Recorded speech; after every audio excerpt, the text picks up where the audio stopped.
Subscribe कीजिए हमारे channel को और दबाइए इस बेल आइकन को हमारा आने वाला वीडियो सबसे पहले देखने। धान के रोपनिया रे हमारा से नहीं होता पिया।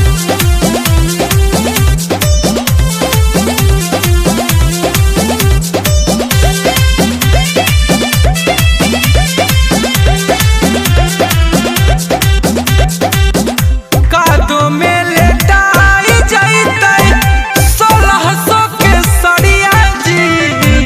कादो में लेटाई जाइते 1600 के सड़िया जी। हमारा से नहीं हो तो पिया धान के रोपनिया जी। हमारा से नहीं हो तो पिया धान के रोपनिया जी। हमारा से नहीं हो तो पिया दुखतै कमरिया लगतै हथवा में पनिया जी। दुखतै कमरिया लगतै हथवा में पनिया जी। हमारा से नहीं हो तो पिया धान के रोपनिया जी। हमारा से नहीं हो तो पिया धान के रोपनिया जी। हमारा से नहीं हो तो पिया।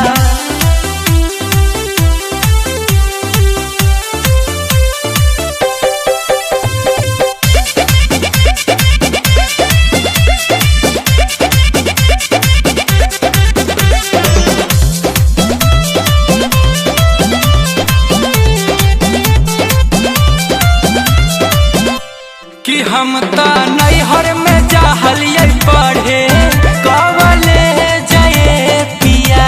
त हमारा नहीं है खेती बाड़ी के नवले जाए पिया।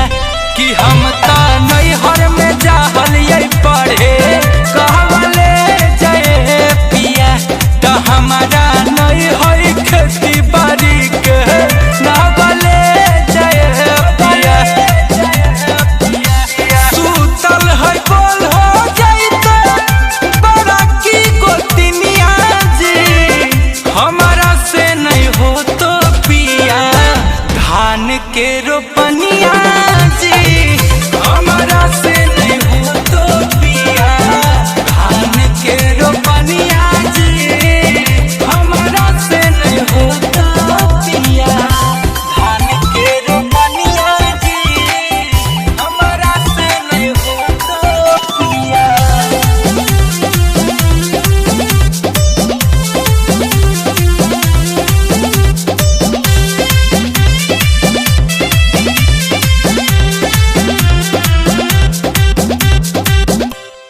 जिंदगी